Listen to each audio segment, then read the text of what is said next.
The lake house had been in our family for 40 years. Every summer of my childhood, I sat on that dock watching the sun go down over the water, wondering if I would ever stop feeling like a guest who'd overstayed her welcome. Last month, at the birthday dinner my aunt threw in that very house to celebrate my 28th, she stood up in front of 30 people and answered that question for me. What she didn't know was that I had a folder in my bag. What none of them knew was what was inside it. Let me take you back 3 weeks before that dinner, to a Tuesday afternoon in early June when my phone buzzed with an unknown number. I was sitting at my desk at Meridian Creative, staring at a logo revision that wasn't coming together, when a man introduced himself as Gerald Dawson, estate attorney for my late grandfather. Grandpa Thomas had passed 4 months earlier. We'd had the service, divided his personal things, said our goodbyes. So when the attorney said he had documents prepared specifically for me, and that no one else in the family should be present when we met, my first feeling was confusion. My second was dread. Grandpa Thomas was the only adult in my family who had never made me feel like a burden. While my aunt had a way of reminding me gently, consistently, always framed as generosity that she had taken me in when no one else would, my grandfather would simply find me at family gatherings and sit. No agenda, no accounting of what I owed. Just the two of us watching the light change over the lake while everyone else stayed inside. When I was around 12, he'd pressed my shoulder and said, "You have more right to this family than you've been told, Claire Bear. One day you'll understand what I mean." I never had. Not until that phone call. I met Mr. Dawson the next morning in a downtown office that smelled like old paper and lemon polish. He set a manila envelope on the conference table, folded his hands over it, and told me my grandfather had prepared it 4 years earlier, in perfect health, witnessed by 3 independent attorneys. He'd made Mr. Dawson promise to deliver it only after the estate fully settled, and only to me. "He wanted you to have time to understand it," Mr. Dawson said carefully, before anyone else could react to it. My hands were cold when I broke the seal. Inside were 3 things. A legal document with dense formal language I had to read twice, a handwritten letter on my grandfather's personal stationery, and a smaller sealed envelope with my name on it. On the outside of that one, in his handwriting, "Open this when you need it most." I read the legal document first. Then I read it again. My grandfather had revised his estate plan 4 years prior. The lake house, the one my aunt had been using as a personal venue for every holiday and gathering since his health began failing, was left to me. Along with a 30% stake in Mercer Hardware, the family business he'd held in his name for 3 decades. I sat with that for a long time. "Is this contestable?" I finally asked. "Airtight," Mr. Dawson said. "We anticipated that question. Video of the signing exists. His physician certified his mental acuity. The documentation is thorough." "Why me?" He gestured toward the letter. He addressed that directly. I didn't read the letter until that night, alone in my apartment with every light on. "Claire Bear," it began. "If you're reading this, I'm already gone, and I owe you an apology and a truth. The apology first. I should have told you this while I was still here to hold your hand when you heard it. Hard conversations were always my worst flaw. Your grandmother will confirm that. Now the truth. You are not a charity case. You are not an obligation someone agreed to out of duty. You are Patrick's daughter." I stopped reading. Patrick was my grandfather's youngest son. He'd been my mother's partner before I was born. He died in a car accident 6 weeks before my mother knew she was pregnant. I had known that much. Vaguely, my aunt had given me the bare outline when I was old enough to ask. What I had never known was that the relationship had been serious, that my grandfather had known about the pregnancy, that he had watched my aunt raise me for 25 years while keeping this truth folded in a drawer. "Your mother, Lily, was the best thing that ever happened to my son," the letter continued. "When Patrick died, she was already carrying you. She didn't tell your aunt at first, only me. She was afraid. When Lily got sick, she called me. She asked me to make sure you were loved. I tried, Claire Bear. I know I didn't do enough. My mother died of an aggressive illness when I was 3 years old. I have no memory of her. My aunt had always described it with clinical brevity. Your mother got sick. You needed a home. We stepped up. Never with warmth. Never with any detail that might have made my mother feel like a real person to me. The small envelope contains a DNA test Patrick had done during Lily's pregnancy. He wanted documentation not because he had any doubt, but because he said, "If something ever happens to me, I don't want anyone to take her from Lily." He didn't imagine that he'd be the one who didn't make it home. I locked the small envelope in my glove compartment and drove to a parking garage and sat in the dark for a long time. Then I called my best friend. Maya had worked at Meridian with me for 6 years. She was the kind of person who knew when to ask questions and when to simply stay on the line. I told her everything, the inheritance, the letter, Patrick. "Okay," she said when I finished. "What do you need from me right now?" "I don't know yet. Your aunt is throwing you a birthday dinner. At the lake house." "Yes." A pause. "At the lake house, she doesn't know you just inherited." "Yes." "Claire." Her voice shifted. "The timing of that is not a coincidence." I'd already been sitting with the same thought. My aunt had been making noise for months about the property, who would maintain it, who had the means, the implication always being that she was the natural choice. I'd heard through my cousin Rachel that my aunt had already been in contact with a contractor. "She's going to do something at that dinner," Maya said. "I can feel it from here. Don't walk in empty-handed." "Maya, bring the folder. Every page. You don't have to use it. Just don't show up without it." That night I spread everything across my kitchen table. The will, the letter, the sealed envelope still waiting for its moment, my grandfather's handwriting steady on the outside. I put it all back in the manila folder and tucked it in my bag, just in case. I didn't sleep much that week. By the time I arrived at the lake house on the evening of the dinner, my aunt had transformed it. String lights across the back porch, round tables with linens, a catering setup that must have cost more than I made in 2 weeks. 30 guests with wine glasses. The whole thing had the quality of a beautiful trap, too much effort, too much display, too calibrated. My cousin Rachel met me at the door.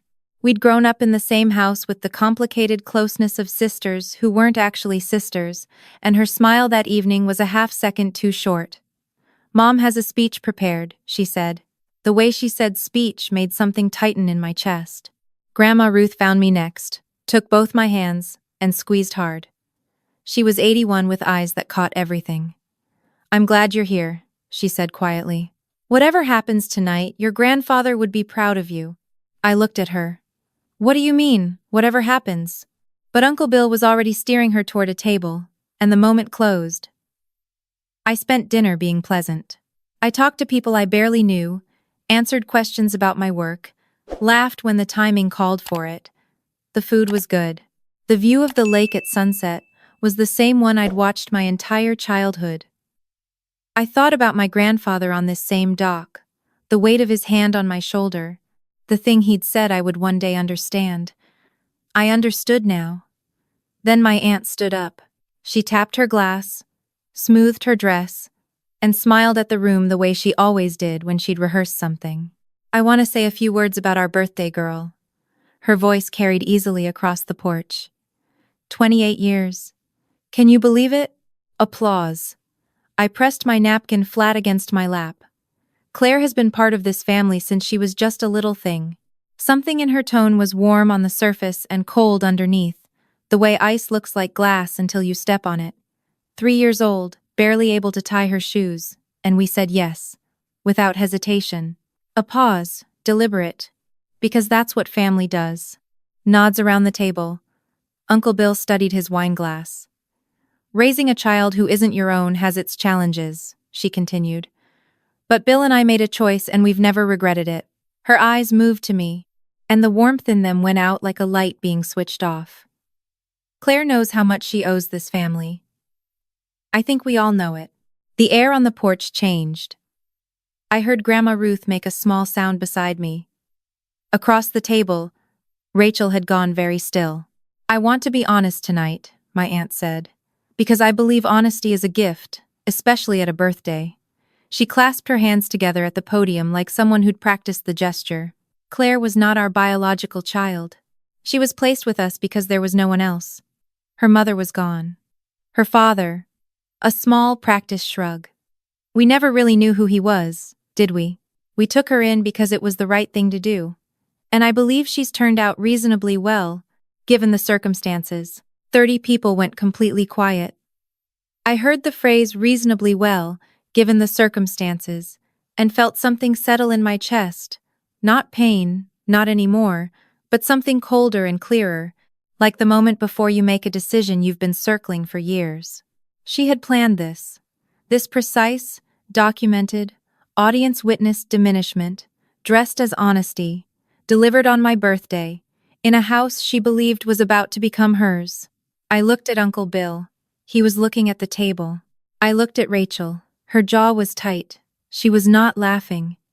I filed that away. I reached for my bag. My aunt's voice stuttered for just half a beat. I set the manila folder on the table. Didn't open it. Just rested my hand on it and waited until she finished talking. The silence stretched out long enough that she had to acknowledge it. "Are you finished?" I asked. She blinked. "I was just... You wanted to give me honesty. I kept my voice even. Then let's be honest. Claire, this isn't the place to... You've been in contact with a contractor about this property." I watched her face. "You've been telling people this house would come to you after the estate settled. You've had plans drawn up. Several guests shifted. I don't see how that's... It's relevant because 3 weeks ago, I sat in Gerald Dawson's office. I opened the folder. My grandfather prepared documents 4 years ago. Would you like to hear what they say?" She stepped toward me. "Whatever Thomas left, we can discuss that privately. You chose a public setting." My voice didn't waver.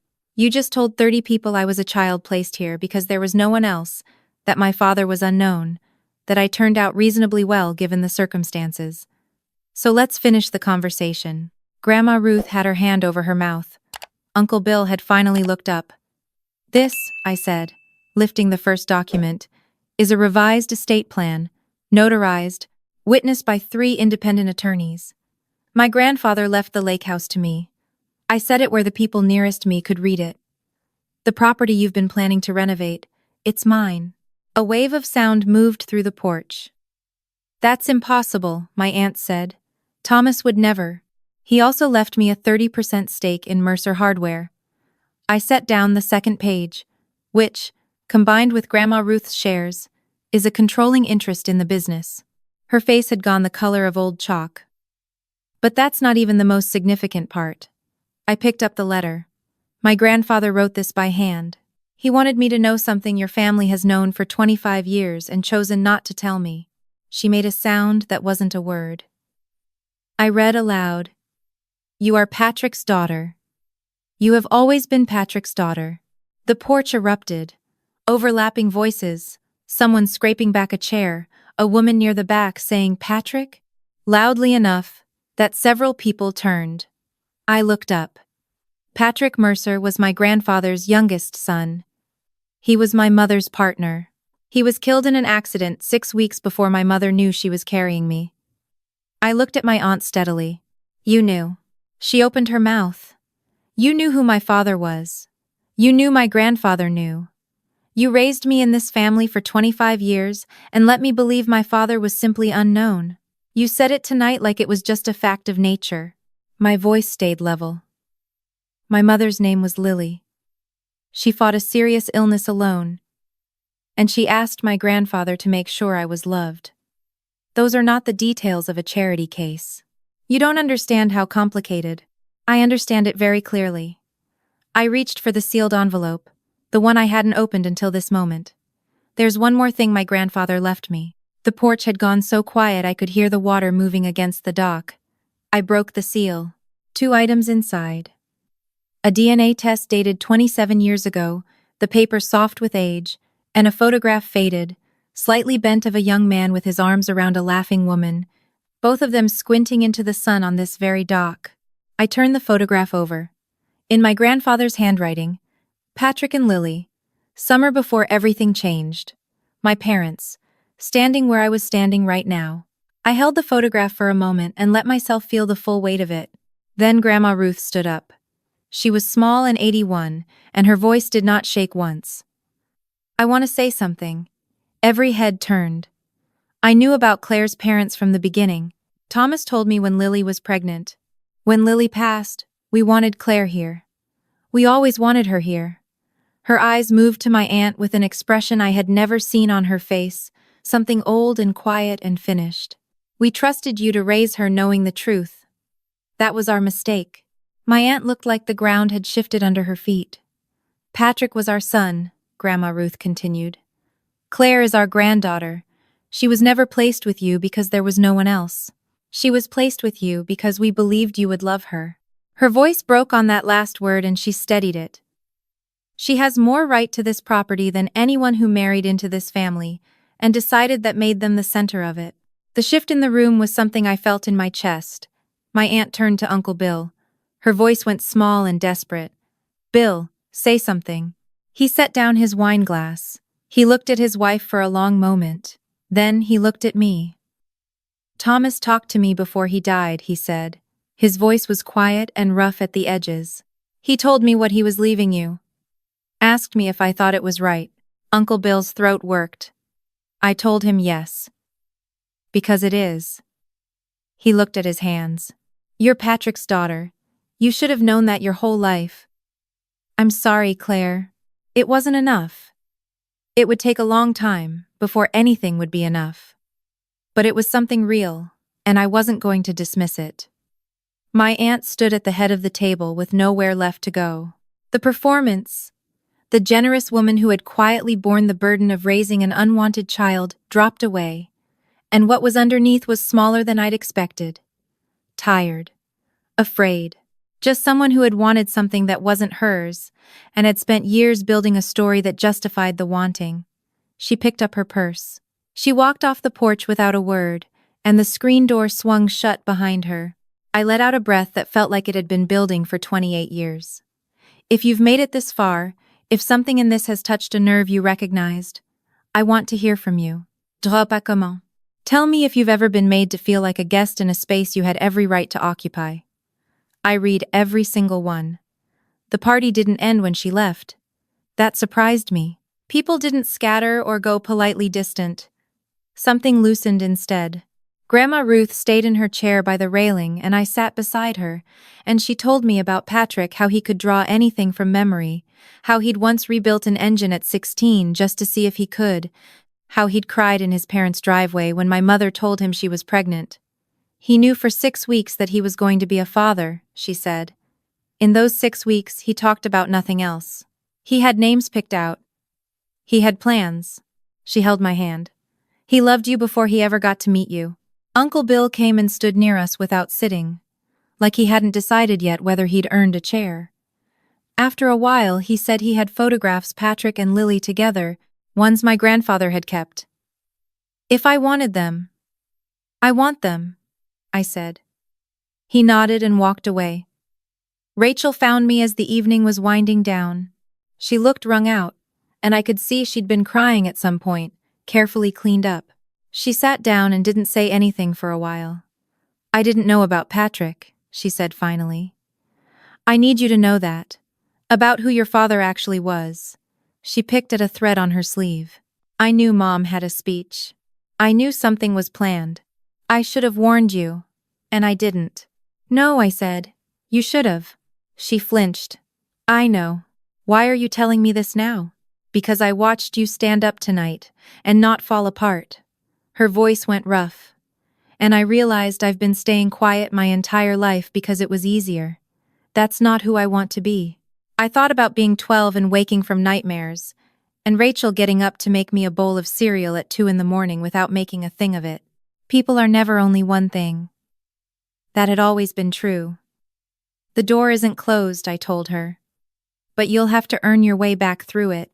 She nodded. She didn't argue. The legal challenge came, as Mr. Dawson had expected. It lasted 3 weeks before her attorney withdrew it. The documentation was exactly what it had been described as, airtight. I took my time deciding what to do with the lake house. I walked through each room slowly, separating the memories I'd made there, the good ones on the dock, the hard ones at the dinner table, trying to understand what I wanted the space to become. One room I knew right away. A small bedroom at the back that had always been used for storage, I converted into what I started calling the memory room. I hung the photographs Uncle Bill gave me, Patrick and Lily, on this dock, my mother laughing at something off camera, young and real and alive. I framed the photograph from the envelope, the one my grandfather had labeled in his careful handwriting. The first time I stood in that room and looked at my parents' faces, I understood something it had taken me 28 years to get within reach of. I was not a footnote.